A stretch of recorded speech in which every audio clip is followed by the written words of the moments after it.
कुछ दिन पहले एक न्यूज चल रहा था भागलपुर के संत जोसेफ स्कूल के स्पोर्ट टीचर के द्वारा एक नाबालिग लड़की के साथ दुष्कर्म किया गया था बाथरूम में बंद करके। क्या सच्चाई थी और आप लोगों ने शायद उसके लिए भी धरना नाकामी प्रदर्शन है। किया? आप हमारे घर में, आपके घर में अपराध होगा, आपके घर में अगर अपराध होगा, सबसे पहले गिरफ्तारी किसकी होती है? आपके घर के मुखिया की होगी ना। तो आज उस स्कूल का प्रबंधन के जिसके संरक्षण में इतना बड़ा काम हुआ, आज जिला प्रशासन नाकाम है। जिला प्रशासन गिरफ्तार कौन करता है? तो जो इस घटना में शामिल है उसका अगर विरोध किया जा रहा है तो गिरफ्तारी उसकी होती है। आपको सिस्टम से सवाल करना चाहिए। देखेंगे विश्वविद्यालय की जो स्थिति हो चुकी है वो थाना में तब्दील हो गई। अगर छात्र किसी प्रकार का मांग लेने जाते हैं तो कुलपति का फोन जाता है कि छात्र आ गए हैं। छात्र नहीं, आतंकी जैसे व्यवहार छात्रों के साथ होता है। एक न्यूज चल रहा था भागलपुर के संत जोसेफ स्कूल के स्पोर्ट टीचर के द्वारा एक नाबालिग लड़की के साथ दुष्कर्म किया गया था बाथरूम में बंद करके। क्या सच्चाई थी और आप लोगों ने शायद उसके लिए भी धरना प्रदर्शन किया था? कहीं प्राचार्य भी इसमें दोषी है, तो प्राचार्य की गिरफ्तारी हुई? जिला प्रशासन की नाकामी है। आप हमारे घर, आपके घर में अपराध होगा, आपके घर में अगर अपराध होगा, सबसे पहले गिरफ्तारी किसकी होती है? आपके घर के मुखिया की होगी ना। तो आज उस स्कूल का प्रबंधन के जिसके संरक्षण में इतना बड़ा काम हुआ, आज जिला प्रशासन नाकाम है। जिला प्रशासन गिरफ्तार कौन करता है? तो जो इस घटना में शामिल है उसका अगर विरोध किया जा रहा है तो गिरफ्तारी उसकी होती है। आपको सिस्टम से सवाल करना चाहिए। आप जो लोग आरोप लगाते हैं कि एबीवीपी अगर सनातन और सिर्फ इसके हिंदुओं के का बात करता है, तो आप उनको ये दिखाना चाहिए कि आज एबीवीपी के कार्यकर्ता आमरण अनशन पे बैठे हुए हैं तो सिर्फ हिंदू की बहनों, हिंदू के भाइयों के लिए नहीं। हमने कभी धर्मनिरपेक्षता की बात नहीं की।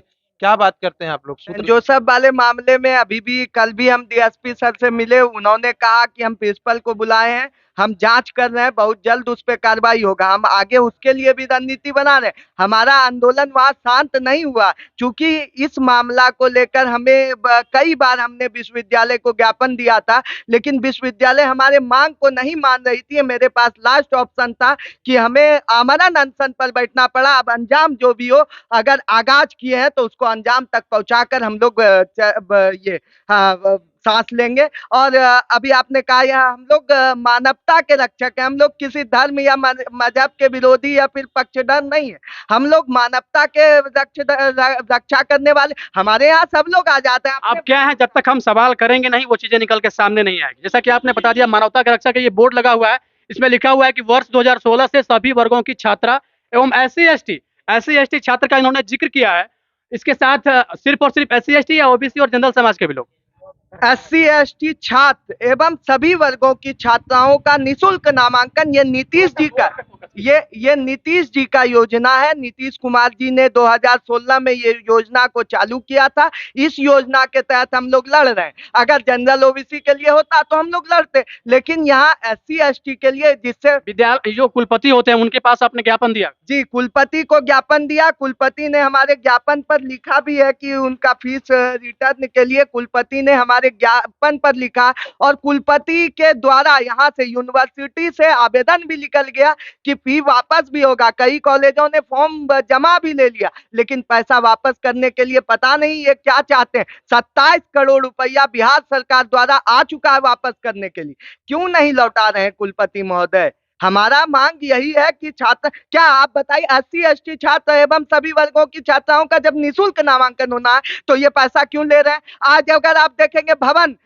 आज जर्जर स्थिति जाके देखिए कॉलेजों की हो चुकी है। पीजी विभाग में छूता है पानी। कहते हैं पीजी विभाग उच्च शिक्षा देता है, लेकिन उच्च शिक्षा कैसे प्राप्त होगा जहाँ कई दिन बारिश में क्लास ही नहीं होता।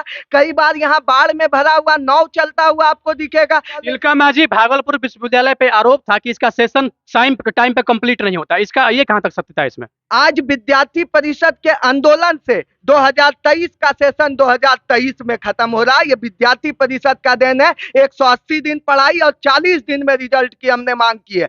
40 दिन में ये रिजल्ट नहीं दे पा रहे हैं, लेकिन कहीं ना कहीं आज परीक्षा समय पर हो रहा है। ये विद्यार्थी परिषद आज से नहीं, कई वर्षों से इसके लिए पूरे देश में संघर्ष करते रहा। कहीं जिस विश्वविद्यालय में सेशन लेट रहा है वहां हम लड़ते हैं, और वहां सेशन आज दिख रहा है कि पूरे विश्वविद्यालय में जो है 23 का सेशन 23 में खत्म। स्कूल के प्राचार्य हो या कुलपति हो, कहीं ना कहीं एक सरकार के अंडर में काम करते हैं, वो होता है बिहार सरकार। तो बिहार सरकार की कामयाबी से आप कितने खुश हैं? बिहार सरकार की कामयाबी की जहां बात करेंगे तो आप अभी देखेंगे तो 75% अटेंडेंस की बात हो रही। क्या भवन है क्या? आप तो छात्र को परेशान कर रहे हैं कि 75% आना पड़ेगा। क्लास में देखेंगे आपकी खड़े होकर छात्र एग्जाम दे रहे हैं। क्या अब ये नैतिकता नहीं बची है उनमें? क्या 75% अगर हम ले रहे हैं तो कैपेसिटी भी हमको देखनी चाहिए। अगर बिहार सरकार में हिम्मत है, हम स्वागत करते हैं इस फैसले का। एकदम बिहार इस सही रास्ते पर जा रहा है, लेकिन तभी जाएगा जब आप भवन दीजिएगा, संसाधन दीजिएगा, शिक्षक दीजिएगा, तभी संभव है। अन्यथा ये सिर्फ और सिर्फ राजनीति करने के लिए कुछ भी कर रहे हैं। कई छात्र आज देखेंगे परेशान होकर परीक्षा देने जाते हैं, कई प्रिंसिपल को बंधक बनाना पड़ता है, मेरा एग्जाम लीजिए। अब छात्र चाह रहा है मेरा एग्जाम हो, लेकिन प्रिंसिपल लेने के लिए उनके पास जगह नहीं है। तो इसका दोषी कहीं ना कहीं बिहार सरकार। बिहार कि यहाँ के जो वर्तमान सांसद है, सांसद की भी एक अच्छी खासी जिम्मेवारी होती है यूनिवर्सिटी को लेके, उनका क्या रोल रहता है? हमारा मांग सीधा सा है, हम लोग छात्र हितों के लिए कार्य करते हैं और ये हमारा नैतिक जिम्मेदारी, हम छात्र हितों के लिए बात करते हैं। छात्र हितों में जो ठीक होगा उसके लिए हम लोग। आप छात्र हित के लिए बात करते हैं, आप शासन और प्रशासन नहीं है, और कहीं ना कहीं यूनिवर्सिटी में, कॉलेज में, हर जगह प्रशासन और शासन के अलावा वर्तमान सरकार का दायित्व तो होता है। तो मैं इसलिए पूछ रहा हूं कि आपके जो वर्तमान प्रतिनिधि हैं अजय मंडल, उनका क्या योगदान रहता है भागलपुर यूनिवर्सिटी के विकास के लिए और उत्थान के लिए? अब अजय मंडल जी का योगदान यहाँ क्या, विश्वविद्यालय में उनकी, आप तो अजय मंडल जी से सब लोग परिचित हैं। वो सांसद कैसे हैं और क्या हैं, सभी लोग ये चीज जानते हैं। लेकिन मैं इन सभी बातों पर नहीं जाना चाहता हूँ। कहीं ना कहीं जहाँ अजय मंडल कैसे हैं ये जानते हैं, सब लोग जानते हैं, और ये उस बात को बताना भी नहीं चाहते हैं। कहीं ना कहीं ये इनडायरेक्टली बता दिए कि उनके काम से, उनके कार्यों से ये खुश नहीं है। अब चलते हैं आपके मांगों के लेकर। मैं समझ गया आप क्या बोलना चाह रहे हैं। ये लोग नेता हैं, नेतृत्व करते हैं, और कुछ इनका ये बना हुआ है प्रोटोकॉल जिसको ये लोग फॉलो करते हैं। कहा जाता है ना कि हम प्रशासनिक अधिकारी हैं तो हम अपना काम करते हैं प्रोटोकॉल में रहते हुए। तो वही एबीपी के भी जो कार्यकर्ता हैं, इनके ऊपर भी कहीं ना कहीं एक बाउंडेशन लगा होता है, और इनको एक लिमिटेड बताया जाता है कि इतना ही बोलना है, इससे ज्यादा नहीं बोलना है। दर्शक इस बात को भली भांति समझ रहे होंगे। अब मैं ठीक है, आप यहाँ पे आमरण अनशन पे बैठे हुए, कितने दिन तक रहेंगे ऐसे? हमारा मांग जब तक पूरा नहीं होगा, ये 5 सूत्रीय मांग हमारा पूरा होगा तभी हम उठेंगे, अन्यथा हम नहीं उठेंगे, डटे रहेंगे। इसका आपने सूचना दे दिया है? जी, हमने सूचना जिला अधिकारी से लेके कुलपति से लेके थाना तक मैंने दे चुका है। अच्छा, क्या बताना चाहते हैं? देखिए, वर्ष 2016 से सभी वर्गों की छात्रा एवं SC/ST वर्ग के छात्र से लिए गए नामांकन शुल्क को अविलंब वापस किया जाए। ये एबीपी की एक सदस्य हैं और इनका एक डिमांड है। क्या चाहती क्या है आप?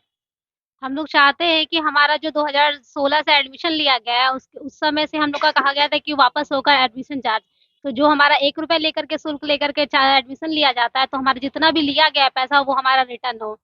अच्छा, यहाँ अक्सर देखा गया है कि विश्वविद्यालय थाना के जो प्रशासनिक अधिकारी हैं, कांस्टेबल, हेड कांस्टेबल या फिर जो भी संबंधित अधिकारी हैं, वो आप लोगों को कितना सपोर्ट करते हैं? आप अभी देखेंगे विश्वविद्यालय की जो स्थिति हो चुकी है वो थाना में तब्दील हो गई। अगर छात्र किसी प्रकार का मांग लेने जाते हैं तो कुलपति का फोन जाता है कि छात्र आ गए हैं। छात्र नहीं, आतंकी जैसे व्यवहार छात्रों के साथ होता है। वहां से प्रशासन को बुलाकर किसी तरह से उनके आवाज को दबाने। नहीं तो आप अगर इस चीज को, अपने आंदोलन को अगर हिंसा के तौर पे देखेंगे, हिंसात्मक काम करेंगे, तोड़फोड़ करेंगे, तो जाहिर सी बात है। अच्छा, कुलपति से मिलना और कुलपति से बात करना क्या हिंसा होगी? कुलपति से हम लोग मांग लेकर, अपने पत्र को लेकर जाते हैं और मिलना चाहते हैं तो वो मिलते नहीं है, वो कुलपति बुला लेते हैं अपने प्रशासन को। तो ये क्या तरीका? आज से पहले भी विश्वविद्यालय था, आज से पहले भी विद्यार्थी परिषद था, आज से पहले भी आंदोलन होता था। लेकिन आप अगर देखेंगे परीक्षा विभाग में कोई इन नहीं कर सकता, परीक्षा विभाग कोई जा नहीं सकता। पूरी आपने एक प्रेस कॉन्फ्रेंस में थाना अध्यक्ष दिलशाद के ऊपर आरोप लगाया था।